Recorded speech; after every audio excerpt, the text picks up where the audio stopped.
이스라엘이 시딤에 머물러 있더니 그 백성이 모압 여자들과 음행하기를 시작하니라.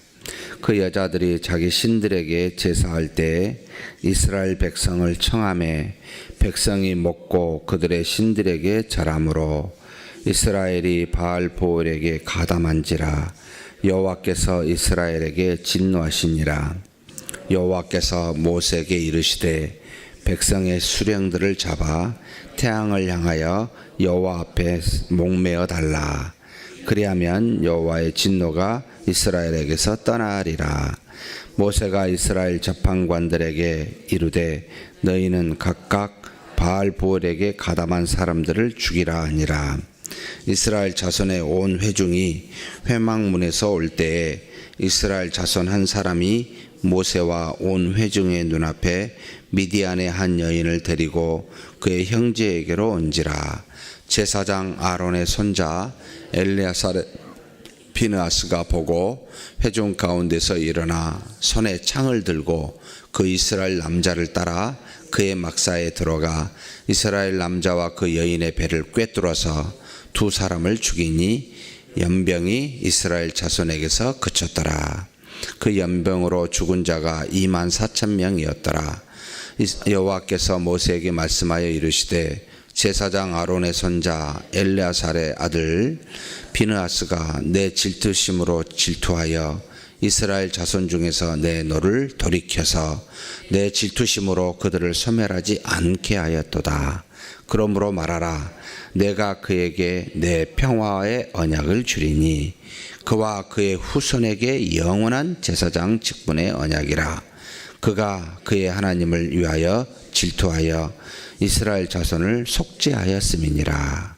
죽임을 당한 이스라엘 남자 곧 미디안 여인과 함께 죽임을 당한 자의 이름은 시므리니 살루의 아들이요 시므온인의 조상의 가문 중 한 지도자이며 죽임을 당한 미디안 여인의 이름은 고스바이니 수르의 딸이라. 수르는 미디안 백성의 한 조상의 가문의 수령이었더라.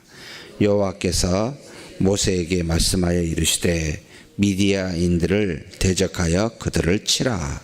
이는 그들이 속임수로 너희를 대적하되 부올의 일과 미디안 지휘관의 딸 곧 부올의 일로 연병이 일어난 날에 죽임을 당한 그들의 자매 고스비의 사건으로 너희를 유혹하였음이니라. 아멘. 하나님께서 이스라엘 민족의 후손이 아님에도 불구하고 발람을 통하여 모압의 왕 발락의 괴계를 하나님이 막아주셨습니다.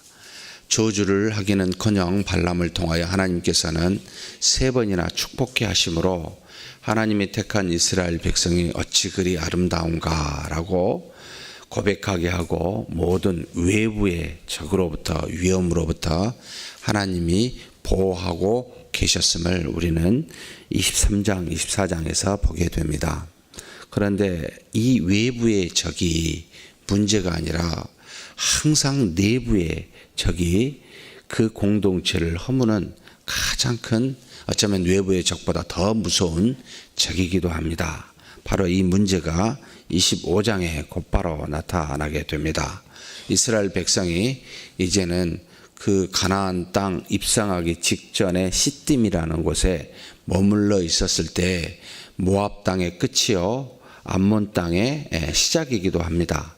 그곳에 머물러 이제는 가나안 땅으로 들어가게 되는 그 마지막 도시에 그곳에 있었을 때 미디안 또는 모압 여자들, 처음에 모압 여자들이라고 나오고 뒤에는 미디안 여자라고 나오기도 합니다만 그 같이 있었던 그때 그 주변에 있었던 이방 족속의 딸들, 그 여자들과 음행하기를 시작하니라라는 말이 나옵니다.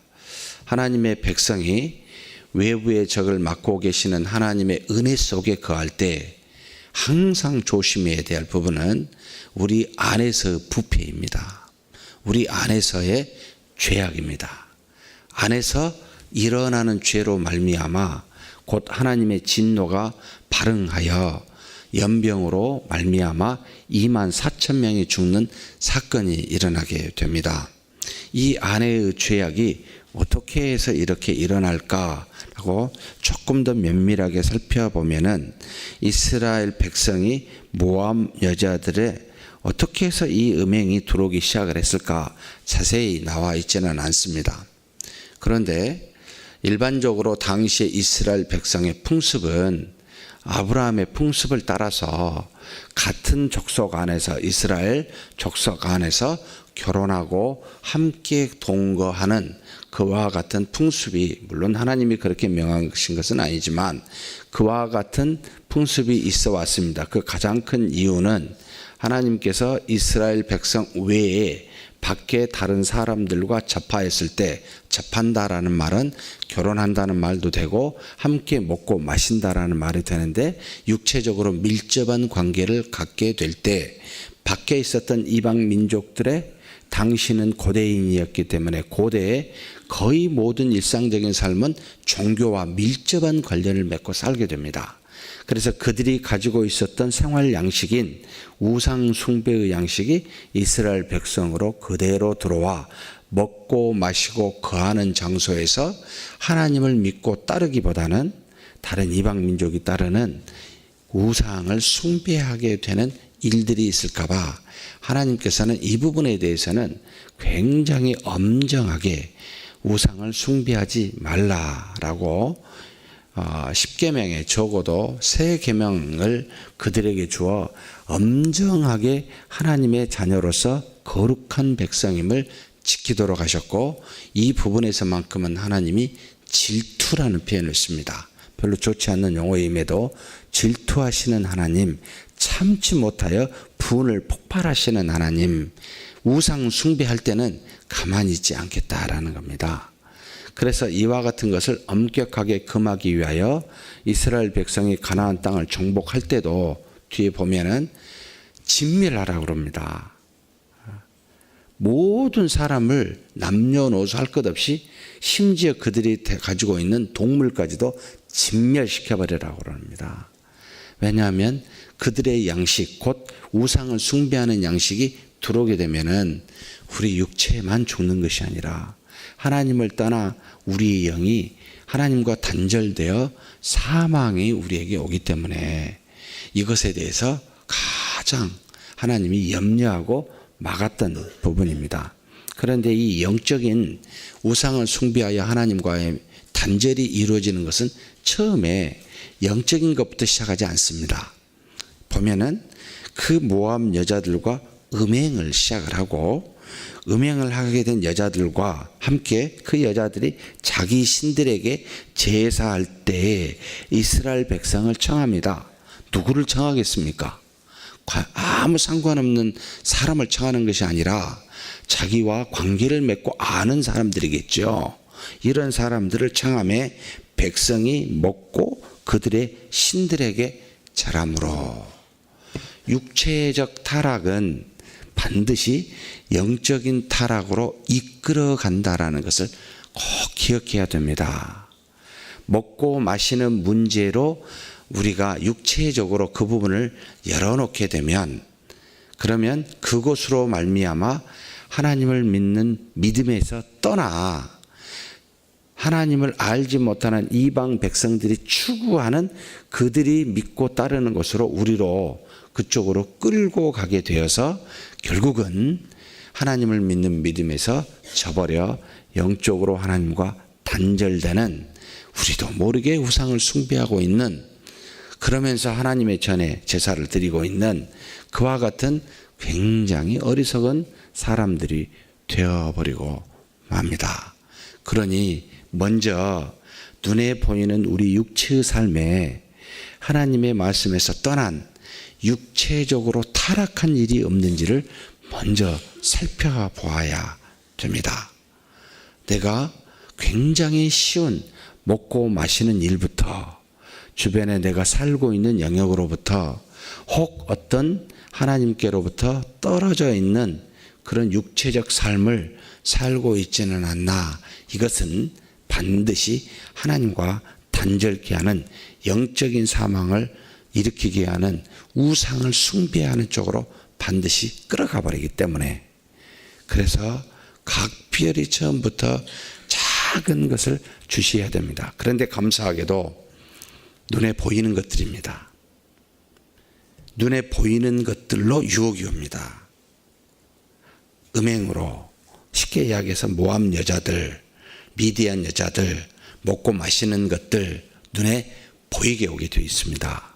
이것으로 유혹을 받아 눈에 보이지 않는 우리 영이 시험을 받게 되고 하나님으로부터 떠나 우상을 숭배하게 되는 우를 범하게 됩니다. 그러니 몰래 우리 영이 하나님을 떠날 수는 절대 없습니다. 그래서 얼마든지 경계할 수 있고 시험에 빠지지 않을 수 있는 기회들이 우리한테 있습니다. 그런데 가만히 살펴보면 이스라엘의 백성들이 그렇게 만약에 모압의 여자들과 음행을 하고 그곳에 가서 곧 우상을 숭배할 때 지도자들은 뭐 했지? 이 생각이 안 듭니까? 모세, 그 밑에 아론, 그 밑에 12지파의 각각의 우두머리가 있고 그 지파마다 수많은 족속의 그 가족에 따라 전부가 또한 여러분 지도자를 세워놨습니다. 뭐 하고 있지? 아무 소리 안 하죠. 사랑하는 성도 여러분, 침묵은 똑같은 죄입니다. 우리가 이 사람한테 이런 말을 하면 저 사람 싫어하겠지, 말하지 않잖아요. 그러면 여러분 그 형제를 죄를 짓게 하는 뿐만 아니라 우리 자신도 죄를 짓는 곳으로 가게 됩니다. 여러분 정말 침묵도 죄라는 것을 아셔야 됩니다. 하나님의 말씀에 순종치 않는 모든 것은 다 죄입니다. 순종하지 않는 것뿐만 아니라 순종할까 말까 고민하고 있으면 이거 죄가 됩니다. 바로 순종해야 되는데, 그리고 순종치 못한 것에 대해서 순종치 않다라고 권면해야 되는데 우리는 그 권면이 아니라 비난이 될 때가 문제가 되지만, 순종치 않는 문제에 대해서 침묵하게 되면 우리 공동체가 동일하게 전체가 다 우상을 숭배하는 쪽으로 빠지게 됩니다. 이것에 대해서도 우리 스스로가 경계하셔야 돼요. 그런데 그렇게 침묵하는 지도자들의 이유가 있어요. 나중에 봤더니 여러분 미디안 여자를 데리고 쭉 들어간 사람이 누구죠? 정확하게 이름을 14절에 써놨습니다. 죽임을 당한 이스라엘 남자 곧 미디안 여인과 함께 죽임을 당한 자의 이름은 시므리. 뭘 심었는지 모르겠습니다. 시므리. 우차고 한약이 나누시니까 되게 이상하네요. 살루의 아들이요 시므인의 조상의 가문 중 뭐죠? 한 지도자라는 말이 나옵니다. 지도자가 이러면 백성이 이런 음행을 저지르지 않는다 할지라도 백성은 어떻게 생각하겠어요? 괜찮네? 나도 해도 되네? 우리 목사님이나 장로님 또는 안수 집사님도 하네? 권사님도 저러네? 그러면 나도 괜찮겠네? 라고 하는 죄를 지을 가능성이 굉장히 높아지게 되어버리는 공동체가 됩니다. 지도자일수록 그래서 훨씬 더 조심해야 됩니다. 한 사람의 지도자의 죄가 자기에게 그치는 게 아니고 여러 사람을 넘어지게 하는 걸림돌이 되게 하는 그와 같은 일이 일어나게 됩니다. 여기 계신 중직자, 저를 포함해서 장로님, 만수집사님, 권사님들 대부분 아침에 기도하시러 오신 분들이 이런 분이시잖아요. 그 아니신 분은 참 대단하신 분들인데, 우리가 죄를 조그만 것이라도 허용하면 그 믿음에 연약한 사람들은 굉장히 쉽게 죄를 짓습니다. 그러니 이 지도자가 이러니 여러분 누가 이 죄를 잘못했다고 지적을 하겠습니까? 참 문제지요. 이런 공동체는 문제입니다. 답이 없어 보입니다.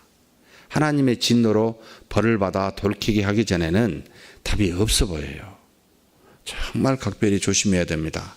그런데 이와 함께 이 남자 시므리하고 함께 죄를 지은 여자는 또 누구지요? 미디안 여자. 여기도 아주 자세하게 이름을 써놨습니다. 고스비. 근데 수르의 딸이랍니다. 수르는 미디안 백성의 한 조상의 가문의 수령입니다. 수령의 딸과 한 지도자. 굉장히 상징적이기도 합니다만 여러분 무슨 의도가 있지요? 나중에 여기 뒤에 나옵니다만 여호와께서 모세에게 말씀하여 미디안을 가서 진멸하라고 대적해서 그들을 치라고 그럽니다. 왜 그렇습니까? 그들이 속임수로라는 표현을 써요. 의도적입니다. 이스라엘 백성을 모압 자손의 이 왕 발락이 저주해서 치려고 했는데 안 됐어요.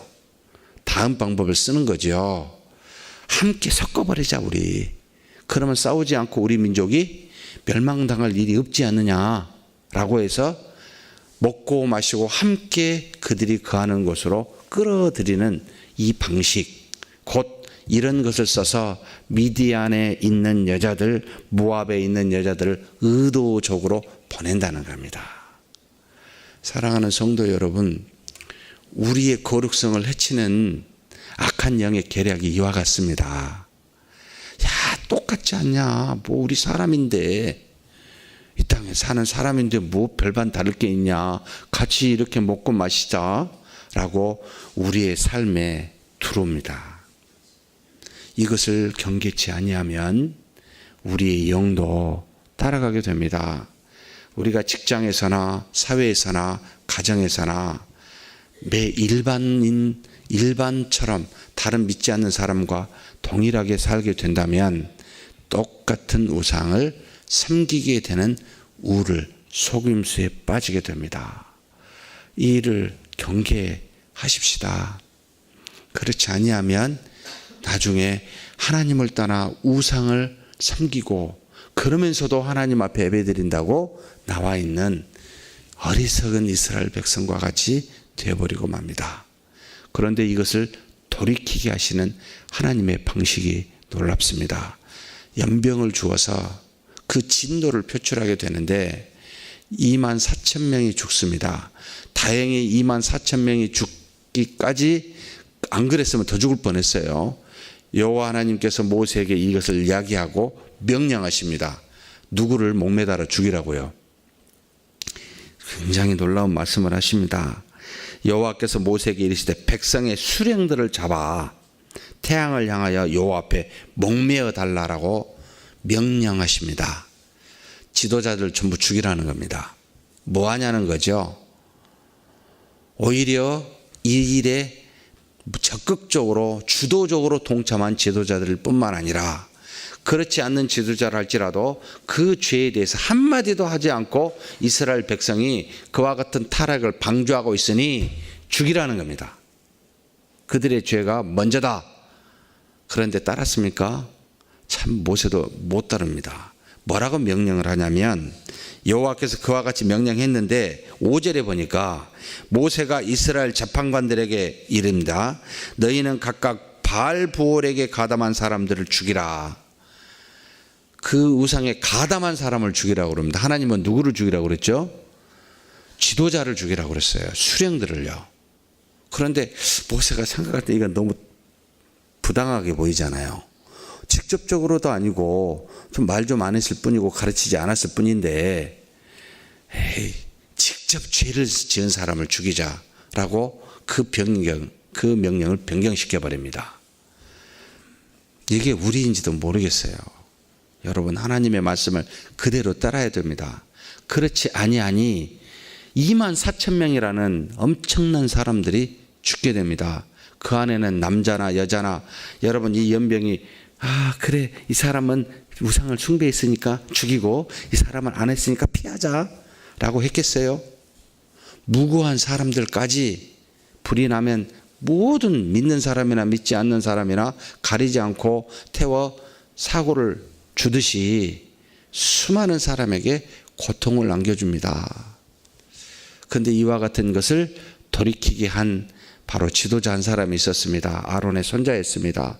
엘리아살의 아들이요 비느하스라는 이 제사장이 창을 들고 목전에서 온 회중이 어찌할 바를 몰라 죽이지는 못하고 회중이 하나님 앞에서 울고 있었을 때 그 명령도 따르지 않지요.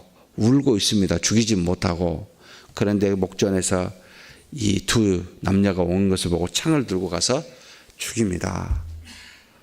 참 잔인하다고 보일지 모르지만 하나님께서 뭐라고 이야기하죠? 이 비느하스가 나의 질투로 그와 같은 일을 행하여 내 질투를 꺾어 이스라엘 백성을 저주하지 않도록 징벌하지 않도록 하게 하셨다라고 그치게 됐을 때 24,000명이 죽은 겁니다. 사랑하는 성도 여러분, 우리가 이게 의분이라고 할지 모르겠습니다만 하나님 앞에 믿음에서 떠나 우상을 숭배하는 일이 보이면 여러분 질투하는 하나님과 같이 돌이키도록 해야 됩니다.